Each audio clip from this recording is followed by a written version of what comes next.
and I appreciate the truth that he brought to us, especially the truth that we'd rather see Christian than him. That was definitely true. It was definitely right on.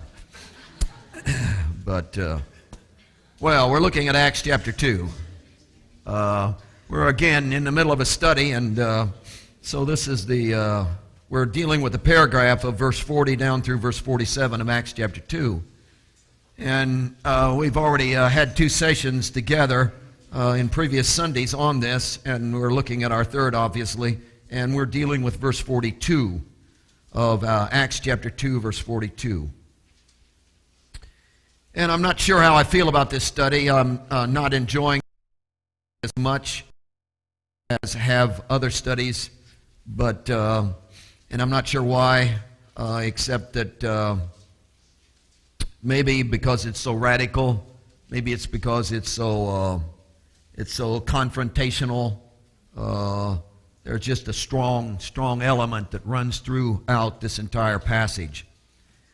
And you know the scene. Pentecost has happened in verse 1 through 4. And Pentecost, of course, the outpouring of the Spirit. And in its simplest form, Pentecost is the outside God coming to live inside. So we've moved into a whole new covenant, and we've gone to a whole new level of intimacy and sourcing of the divine within the human being. We've moved from the law structure where man was to pull it off on his own. God spoke to him and man was to accomplish it. We've moved from that now to, God is within. He may not even speak to you. Will you surrender to him and let him do whatever he wants to do? So this is an inward intimacy, indwelling of the Spirit of God, sourcing the individual. 120 have received this for the very first time and have inaugurated and initiated the whole new level, this whole new covenant that has come through the crucifixion, resurrection, and ascension, and exaltation, and now the outpouring of the Spirit. There were 3,000 to 5,000 Jews that were hanging around looking at the 120 saying, what on earth is going on? The 3,000 to 5,000 Jews are being addressed by Peter as he explains to them exactly what was taking place. It's the first recorded sermon we have after Pentecost. It begins in verse 14 and it goes down through verse 39. It's a very strong sermon. This sermon, of course, raises all kinds of issues. And here is the consequence of the sermon, and it begins at verse 40. With many other words he testified and exhorted them, saying, be saved from this perverse generation. Then those who gladly received his word were baptized, and that day about 3,000 souls were added to them. And they continued steadfastly in the apostles' doctrine and fellowship, in the breaking of bread, and in prayer. The first two verses that you deal with in verse 40 and verse 41 set the tone for the entire paragraph. So the radicalness, the tone, the strength of what's going on in the paragraph is established in these first two verses. The first thing you notice in verse 40 as he begins is this idea of the subtraction and the addition that goes on into verse 41. It's the early church mathematics. They were constantly being called to be subtracted from and to be added to. In fact, as you move on into the passage, he uses this idea of adding to the church daily, down in verse 47, and the Lord added to the church daily those who were being saved. He says it in verse 41, 3,000 souls were added to them. So you get this idea of subtraction and addition, that there is to be a distinct removal. There is a line drawn. There is a picking you up. There is a yanking you out. There is a bringing you forth from and planting you into a whole new realm and location. That is really radical. And he's talking to these 3,000 Jews in those terms. The radicalness of it is that there is an urgency. We know from verse 40 that many other words he testified and exhorted them. And it's in the imperfect tense, which tells you it just kept on going. So you could say he, with many other words, he continually kept on testifying, kept on exhorting. So it was like when he got done with his sermon, they were asking questions, and he was responding and giving his own personal testimony about how he had denied 3 times, and yet Jesus had forgiven him, and how they had crucified Christ, but Jesus would forgive them, and they could get in on this because he got in on this, and this was open to them because it had been open to him, and nobody had gone any lower than he had gone, and all of those kind of testimonies, and he's explaining to them all of this. And when he comes up to the end, it's like at the end of verse 40, there's this summary of all that he had to say during that time. And it was, be saved from this perverse generation. And those that have been involved in this, we've emphasized the Peterson's rendition of this, and that is, get out while you can. Get out of this sick and stupid culture. What you've been involved in, man, what you've been saturated in has brought you to the crucifixion of Christ. Get out of that. And there's this strength, this overwhelming urgency about this. It's the emergency room down at the hospital. Doctor and nurses are working with an individual. The monitor goes flatline. His heart has quit beating. Nobody says, time for my break. Nobody says, I need a cup of coffee. All of a sudden, every visitor is pushed aside, and man, they're going into action, son. The nurses are, and the paddles are brought out, and there's all of this, and the shirt is ripped open, and will the guy come out of death? Will he come into life? Will he remain in the region of the dead, or will he get up out, and will he move, and will the heart stop? Will the heart begin to beat after it's stopped?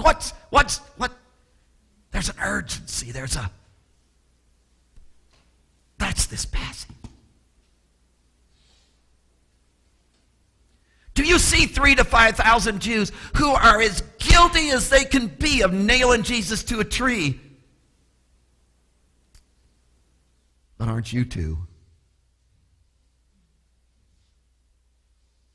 And Peter is literally on his face saying, man, a line has been drawn. This is not, where's my coffee? This is not, let's take a break. This is, don't you get this? Are you guys going to live? Are you going to let God come down and grab a hold of you and yank you out of your sick and stupid culture? Are you going to remain bound and influenced by everything that's been influencing you? Are you going to allow him to grab you by the shoulders and yank you out of that thing? Are you going to allow him to plant you into a whole new group and come under a whole new influence from the kingdom of evil to the kingdom of righteousness, from that which is demonic to that which is, the wonder of his lordship? Are you going to let that, a line is drawn? Will you live? Will you die? What's going to happen? It's like they're holding their breath.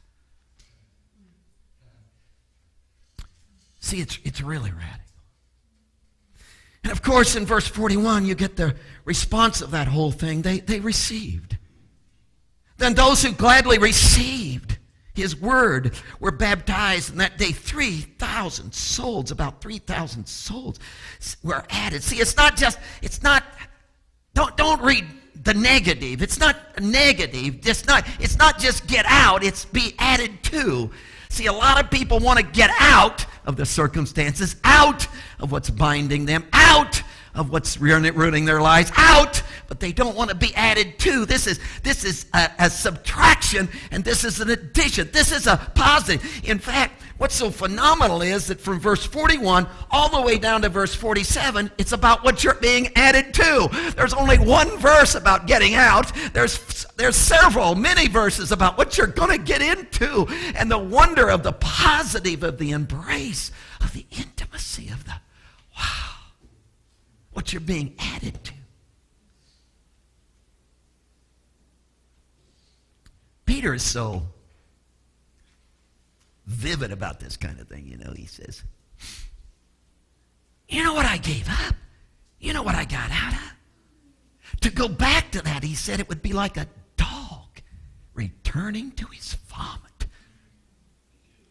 Can you guys see a guy standing at the edge of the kingdom, looking at the edge of what he came out of, being in intimacy with Jesus and the wonder of all that's taking place in his life, and looking back and saying, oh, I miss my dog vomit.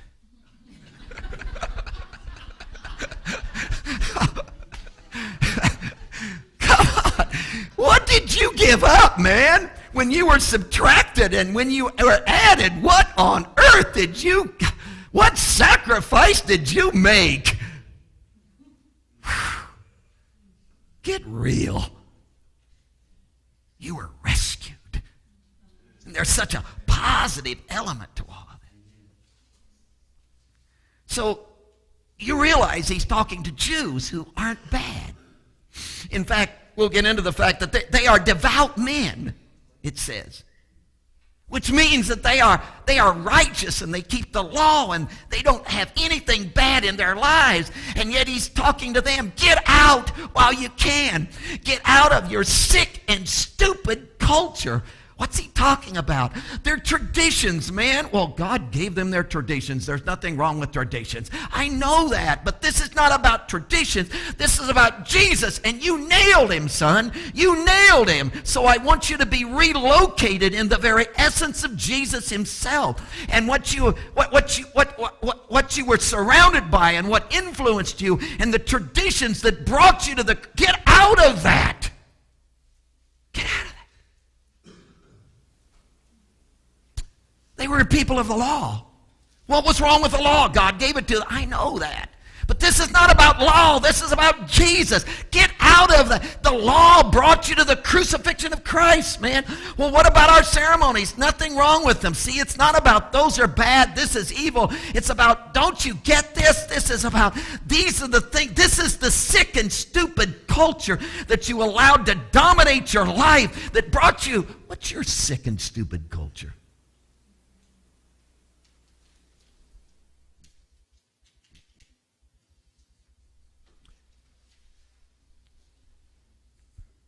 Well, I'm not. They weren't either. See, what's your sick and stupid culture that just influences you and traps you and binds you and brings you to crucify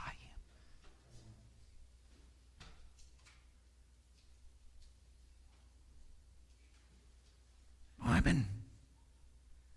It may be a religious culture. Talking about the church, we deal constantly with people within the ranks of the church who have a sick and stupid theology. And the interesting thing is the theology may be dead on.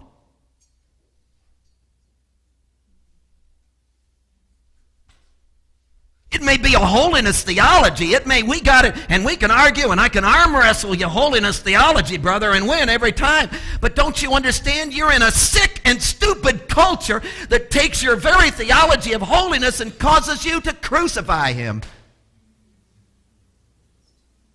Well, what's wrong with my theology? It's not about theology. It's about your sick and stupid culture that so influences you and dominates you that it causes you to... And isn't it interesting? We pick up knives and stab people over the fact that they won't believe, they want to argue with us about the love of God. It's a sick and stupid culture. Do you get that?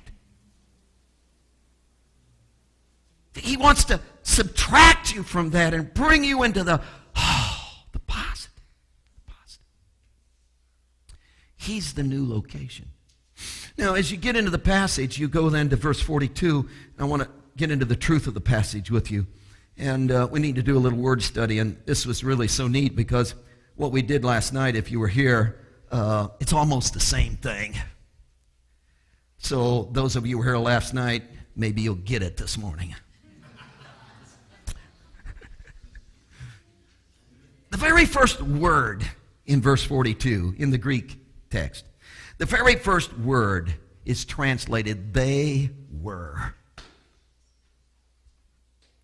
In my translation, that isn't even there. And they continued steadfastly in the apostles' doctrine.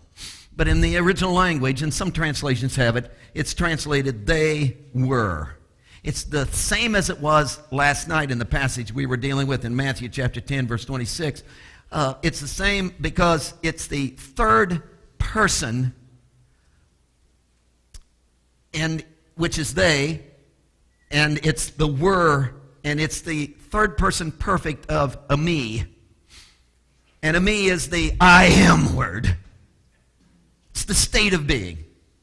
So the whole passage, and this is so important, this is absolutely so important, I just want to hammer this until you get it. They were, so he starts out this whole passage, and you know in the Greek language they put up front in the beginning of the sentence what was most important. So this whole thing starts with this state of being, this I am statement. They were. Not what they were doing, they were. Not the activities they were accomplishing, they were. It's in the imperfect tense, which has the idea of keeping on, continually doing, flowing in this state of being. So you've got the whole idea of the continuation. It's in the indicative mood, which is the idea of a simple statement of fact, not describing it, just stating it for you. And again, it's the I am state of being that's being spoken to us. So here is this whole idea of the state of being that they've gotten themselves into. It's the state of being that we talked about last night. It's not the outside action, but it's this inside intimacy. See, they've been picked up and they've been put into not a new series of activities. This is not an adjustment of the law of the Old Testament. This is not, this is a new set of rules to accomplish. This is not, we're moving from the synagogue environment to the church environment. It's not that. We've moved from one organizational structure to another. It's not that. We've moved from high priest and we've moved from Sadducees and Pharisees to general superintendents and district superintendents. And no, this is not a change in structure. This is a change in the state of being.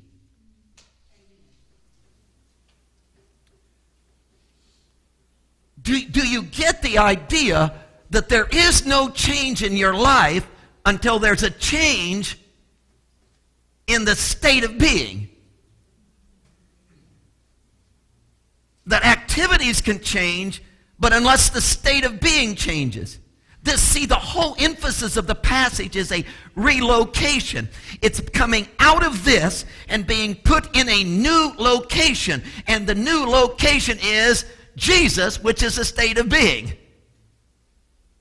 So the whole idea of what he's talking about, and again, this is so important, and I'm just going to keep talking until you get this. This is so important that it's not, he's taken them into new activities. This is, they're going to worship now with contemporary chorus. No, it's not about singing. It's not about worship. It's not about activities. It's not about new rules. It's not about organization. It's about a whole new state of being, that the very Spirit of God has come and indwelt them, and there is this inward embrace, and there is this consciousness of God. They are living now in a God awareness. There is this empowerment of the Spirit and this generating source of the life of God within them. And there is this new flow of, I've never had anything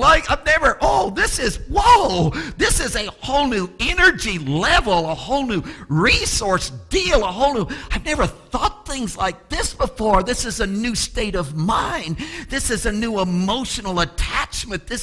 My nerves have become settled in a whole new way. I mean, things that used to just upset me just don't upset me anymore. What? I've got a whole new inward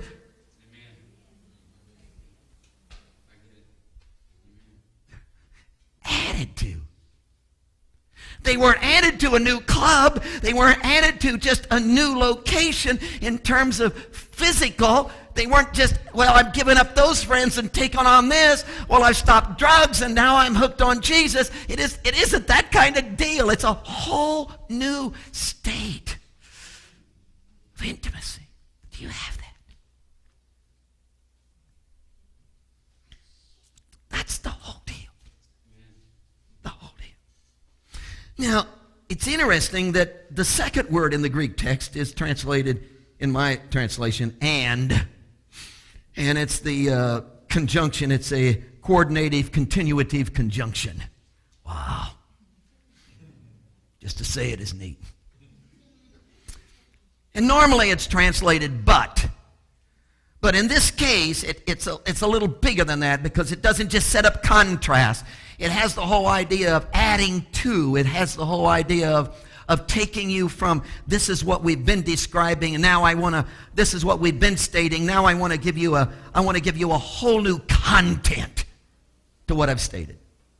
So what has he been telling us? They were, which is what? State of being. But I don't want you to just think state of being. I want to give you content to the state of being. Now, the next word in the Greek text is translated, they continued steadfastly, which is a participle, and it's one of those deals which is an adjective, and it's in the nominative. Nominative, so it gives it comes back to the subject, which is they, and it's the idea that it's not just a state of being. That's the subject for sure.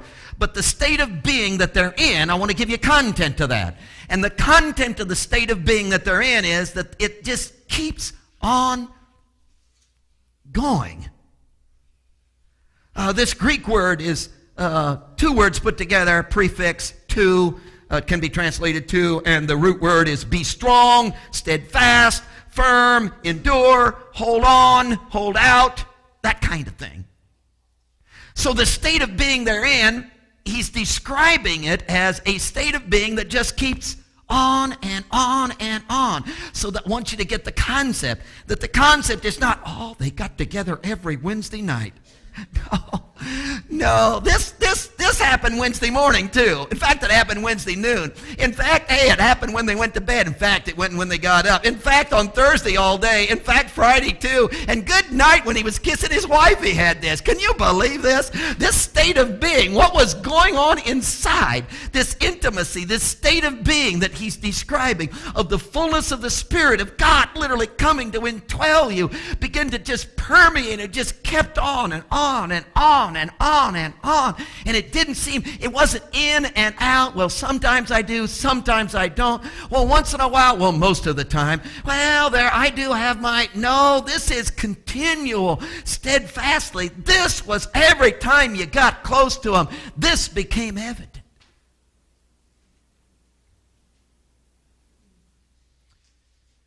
Whew. I want a Christianity like that. I'm tired of the hit and miss. You tired of that? Once in a while, oh, my good days. Wouldn't it be something to have a Christianity that happened on your bad days?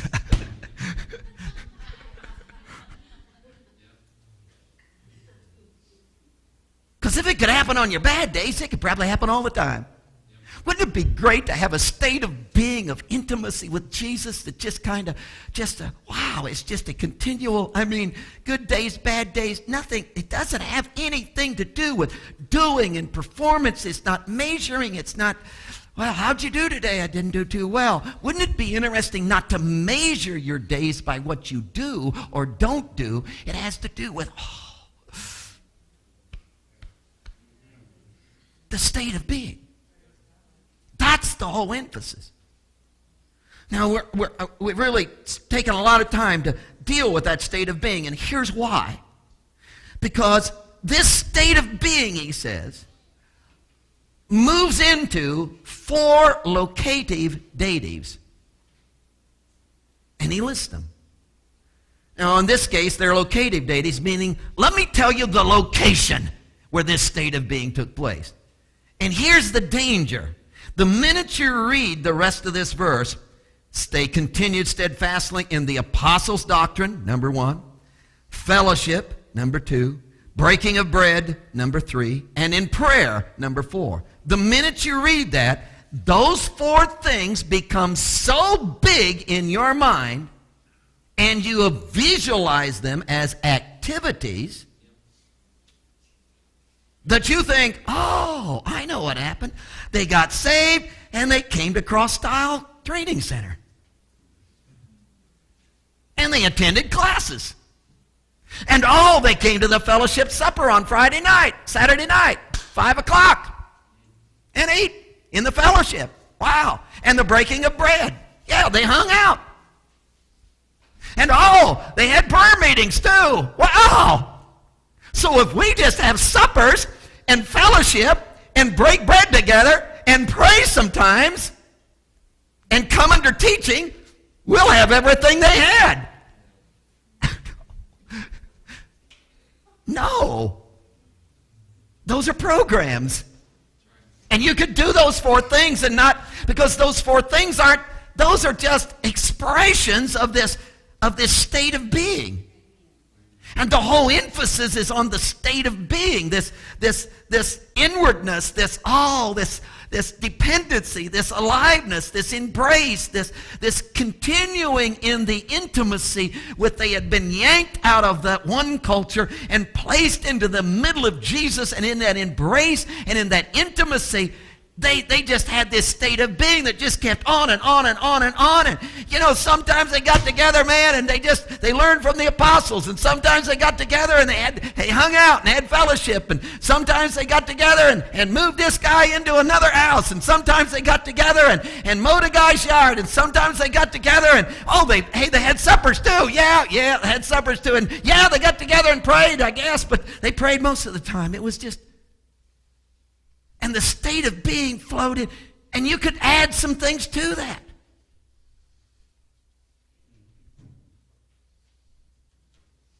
So it isn't the list. It's the state of being, and the state of being happened to flow into. Now, these 4 things, we're going to spend a Sunday on each one. And this morning, of course, we're talking about the first one. The first one we're calling belief in Jesus, the apostles' teaching or doctrine. The second one we're going to call business with Jesus. It's fellowship. But the Greek word for fellowship there actually comes from the idea of doing business. So it wasn't just hanging out. It wasn't potluck. It was actually going into business with Jesus. Can you imagine the privilege of going into business with Jesus?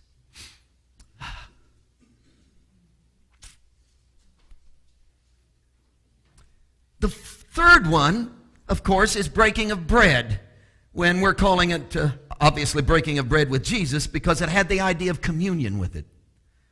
And the fourth one is the prayer, and we're calling it beseeching Jesus. So there's the 4 things. I want to talk to you about belief in Jesus. Here's this state of being, this intimacy. They've been yanked out of this. They've been put in a new location. Jesus is their new location. And one of the first things that this new location began to emphasize in their life was they wanted to know about him.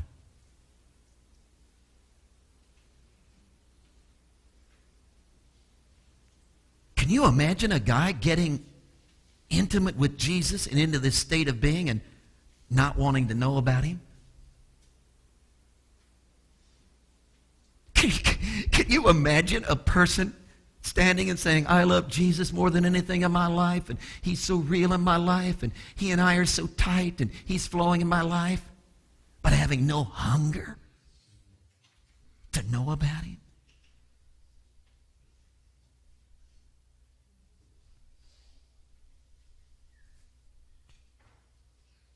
It always amazed me in revivals that Sunday morning the altars would be lined with people seeking, and they wouldn't come back Sunday night.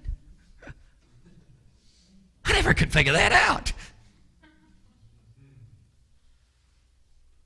Because it appeared to me that if you came to the altar and said, I'm getting into Jesus, and I want him to get into me, and you got into this state of being, you'd say, I got to go back for more. Wouldn't you?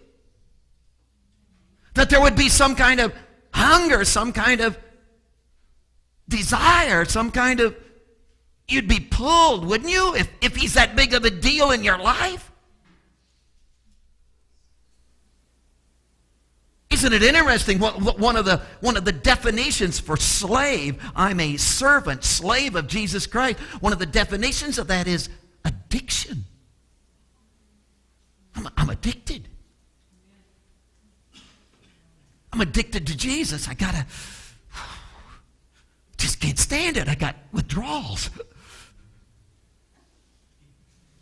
And if I don't get into him, if I don't learn more, I got to investigate him. I got to become, I got to get into his mind. I got to know how he thinks. Well, that's a preacher thing. I hope it is. I hope preachers, but I've seen some who didn't. I think it's a Christian thing. I think it's a state of being. Then when you get into the state of being, one of the driving passions becomes, I got to know him. So if you want to know him, if you were in their scene now, 3,000 to 5,000 Jews, and you wanted to know him, how would you wanted to know about him? How would you wanted to learn what Jesus was like? How would you? I'm going to talk to the boys who walked with him. 12 apostles. So they came under the apostles' teaching. Wouldn't you like to know what the apostles taught? Can you imagine the class on apostolic baptism?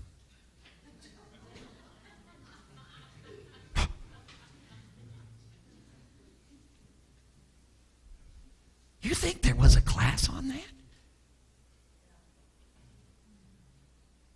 Can you imagine the class on apostolic methodology of hermeneutics? You think there was a class on that? No wonder guys go to seminary and come out and don't learn anything. They came under the apostles' teaching. Well, what was the apostles' teaching all about? And I hesitated to preach this because this is so. Let me take you to Acts 4:33. It'll be on the screen. Acts 4:33. They're very strong about this. In Acts chapter 4, verse 33, it says, and with great power, this is the teachings of the apostles. With great power, the apostles gave witness to the resurrection of the Lord Jesus.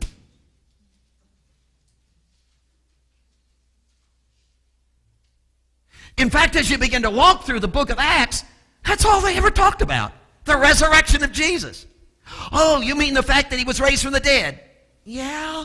The fact that there was an event and the earth quaked and, yeah. The fact that the stone was rolled away. Well, the emphasis wasn't on the resurrection. The emphasis was on Jesus. And the reason the resurrection was so important is that Jesus is still alive. Does that make sense to you? See, we get so wrapped up in the event, and it wasn't the event, it's the fact that they were presenting to their people the fact that, hey, you can know Jesus because he's not dead. You can be intimate with Jesus because he's still alive. You can be intimate with Jesus because he conquered the grave. You can know him and be in this state of being. And what you can learn, you can know his mind. You can begin to develop in his character. You can begin to be formed into his image. You can embrace him. You can know. He wants to teach you. Jesus wants to indwell you. You can know him in such intimacy that moment by moment by moment, he begins to do on-job training with you. And your mind and your heart and your mannerisms, you begin to take on his characteristics, and this whole thing begins to unfold in your life. Why? Because he is alive.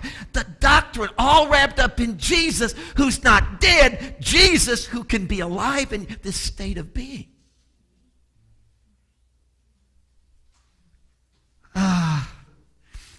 Isn't it interesting that the first message in Acts chapter 2, verse 14, Peter stands up, and the first message, look at verse 31 and 32 of chapter 2, the first message that is recorded in the book of Acts is all about the resurrection. He, foreseeing this, spoke concerning the resurrection of Christ, that his soul was not left in Hades, nor did his flesh see corruption. This Jesus God has raised up, for which we are witnesses. And their whole teaching was about what? The Jesus who's alive. Are you getting this? The Jesus who's alive. In fact, when they went down to the gate beautiful, and the crippled man, as in chapter 3, is made well, and he's running around the sanctuary, disturbing everybody, and Peter stands up and preaches, and 5,000 people get saved, and they were really upset. The leaders of Israel were really upset. And in chapter 4, verse 1 and 2, here's what it says about them. Now, as they spoke to the people, the priest, the captain of the temple, and the Sadducees came upon them, being greatly disturbed that they taught the people. What'd they teach them? And preached in Jesus the resurrection from the dead. I want to spend some time in that verse sometime, because did you note they preached in Jesus the resurrection from the dead? In Jesus. I'd like to get into that Greek and find out what that's all about. Why they translate it like that. They didn't preach on Jesus, the resurrection of Jesus. They didn't preach about Jesus, the resurrected from the dead. They preached in Jesus, that there was something going. They had this state of being, and as they were in this state of being, begin to talk about the resurrected Jesus. But it wasn't talking about something, it was the demonstration of the resurrection. And the whole teaching was contained within.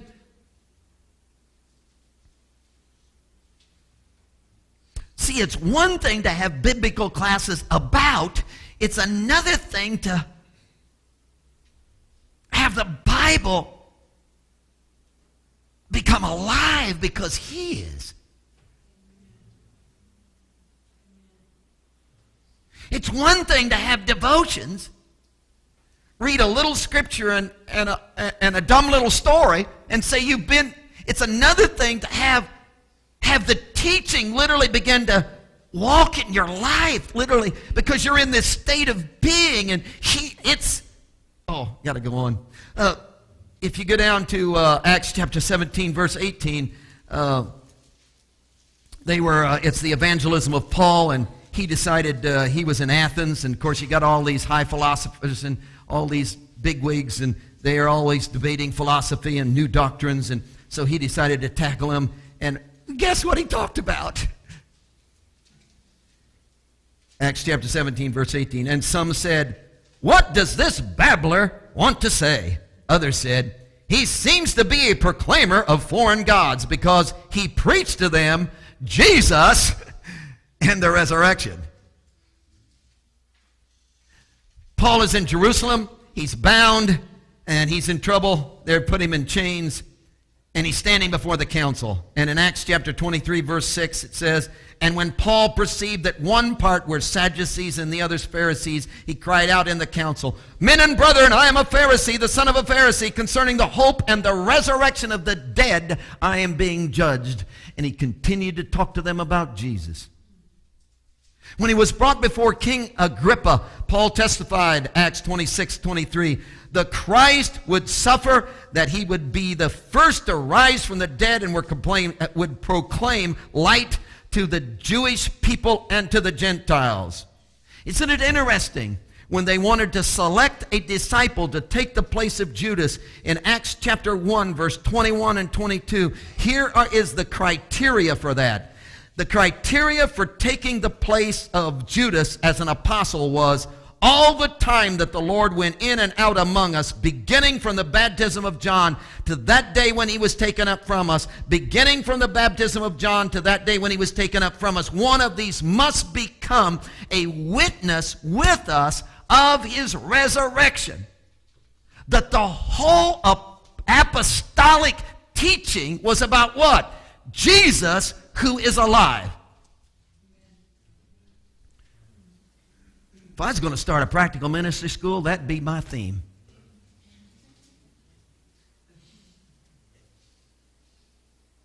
You should do that. That's a good idea. I think every course ought to come back to that.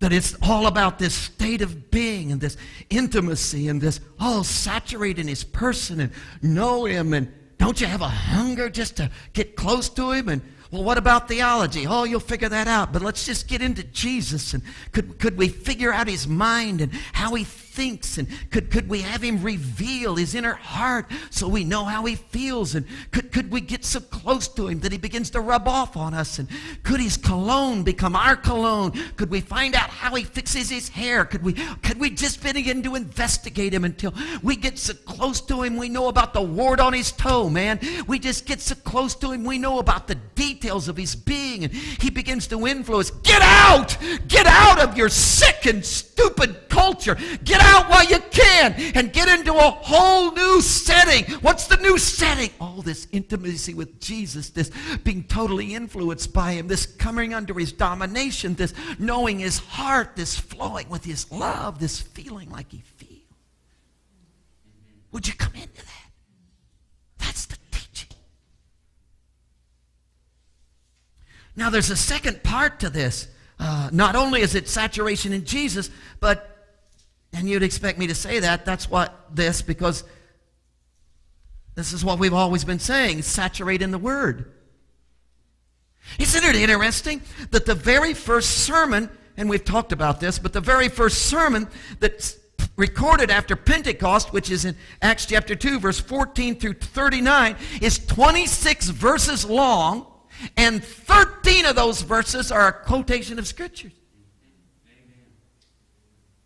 That he quoted Scripture and gave explanation, quoted Scripture, gave explanation, quoted Scripture, gave explanation. That the apostles' teaching brought them right back to the Scriptures and saturated them in the Scriptures. But it wasn't just the Scriptures, because that's an academic thing. It wasn't just in the Scriptures. Figure out the Greek. It wasn't just the Scriptures. Get the books. It wasn't just the Scriptures. Read that. It wasn't just the Scriptures. What was the? No, it wasn't it was the state of being saturating in his person, and then the Scriptures began to come alive, and I began to see Jesus in the Scriptures. See, they had been in the law. Oh, you got to get this. See, these were people of the law. Do you know what they had to do as kids? The memorization, the stuff they were taught in the synagogues by their rabbi. You wouldn't want to attend. They memorized the first 5 books of the Old Testament. They had this stuff down. These boys are devout men. That's what it says in Acts chapter 2, verse 5 when it describes them. They're devout men. They know the law. They got this thing down. And they've lived in the culture, the law that dominated them. The law influenced them. Everything they did came under the control of the law. Their whole perspective was to measure by the law. Is this right? Is this wrong? How do you know? The law. Can I or can't I? How do I know? The law. Are you good? Are you bad? How am I going to judge you? By the law. Everything comes under the influence of the law. Get out while you can, man. Get out while you can. Get out of that sick and stupid culture. Be yanked out of the law, Scripture, that's all you've known. The law with no life. The law with nothing but bondage. The law with nothing but performance. The law that you never measured up to. Come on. The law that you never really pulled off. Come on. Get out of that while you can. Come under a whole new influence. What's the new influence? Intimacy. Well, aren't there some rules? I don't know. I guess. But who cares? Because I love him. I wouldn't hurt him for the world, man. And I'm intimate with him. And he's taking his word, and the living word and the written word are beginning to generate together. And I'm right in the middle of this thing. And suddenly there's this flow that's taking place. And I'm beginning to learn Jesus right out of his word. And he's beginning to make himself known to me. And I'm hungering for him. And I'm living in the state of being. And I just can't get enough of him, man. And he's correcting my life. And I don't do that anymore. I don't know why. It doesn't seem to be, it's just not important anymore. But because I'm all into... That's a whole new.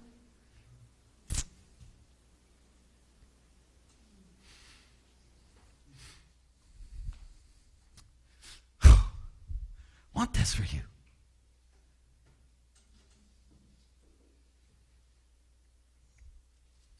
And the minute I have to tell you, don't do that, that's wrong. That tells me you haven't been in the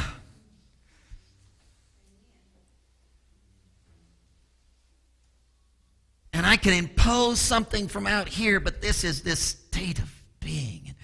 They came under the apostles' teaching, which was not about law. It was about intimacy with Jesus that began to correct their whole.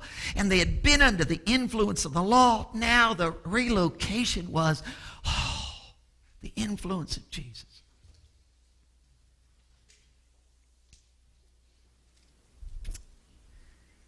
Make us a people, oh God,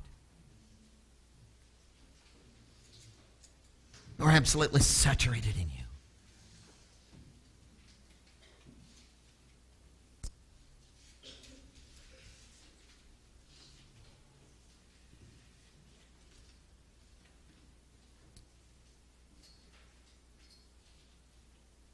Forgive me for being a part of a culture that has been stuck on performance, that applauds how well we do, that's hooked on talent.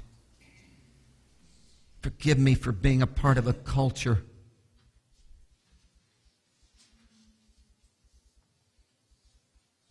that really underneath it all believes that church growth and winning people is about who can do the best entertaining.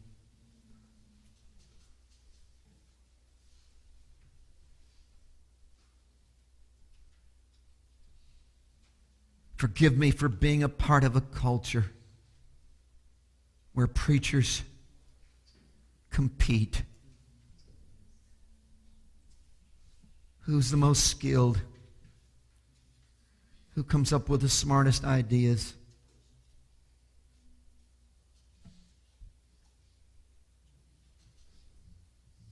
Bring me back to nothing but Jesus.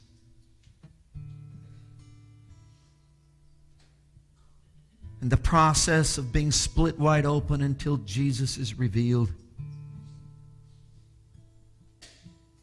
Bring me back to a people. A relocation. Relocate me. Save me. Oh God, get me out of this sick and perverse culture.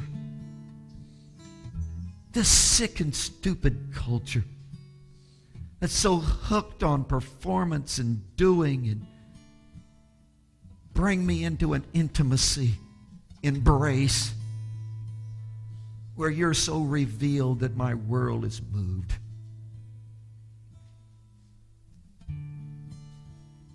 I'd like to have a shadow. Oh God, could I be so much into you? Could you be so much into me that my shadow reeks of your presence? And while people, as it was with Peter, got into his shadow and were healed, I don't give much care for that, but could they just get in my shadow and feel you?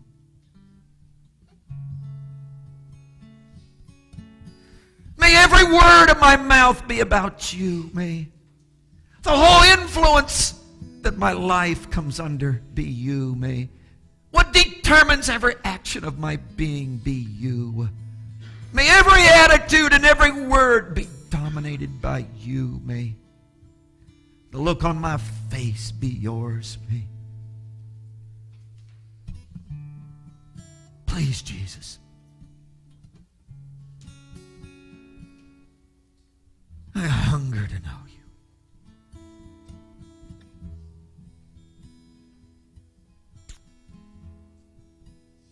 Heads are bowed.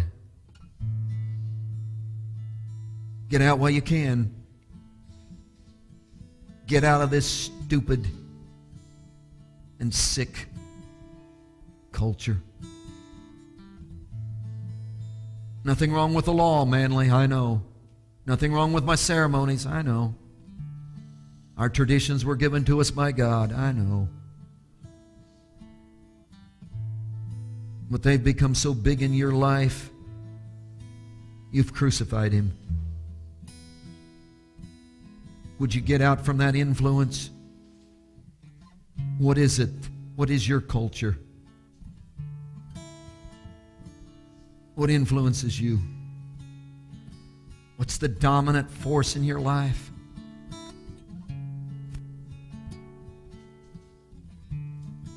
Is it a materialistic culture?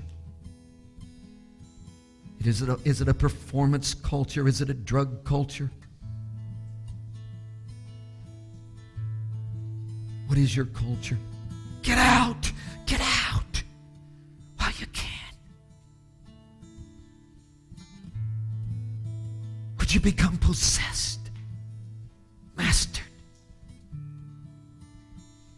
hooked, addicted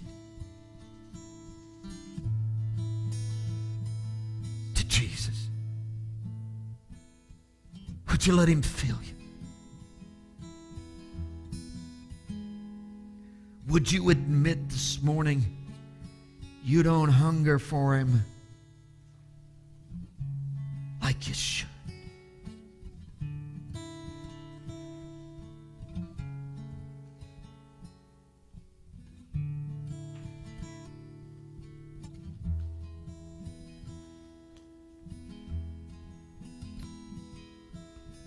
I'm going to seek you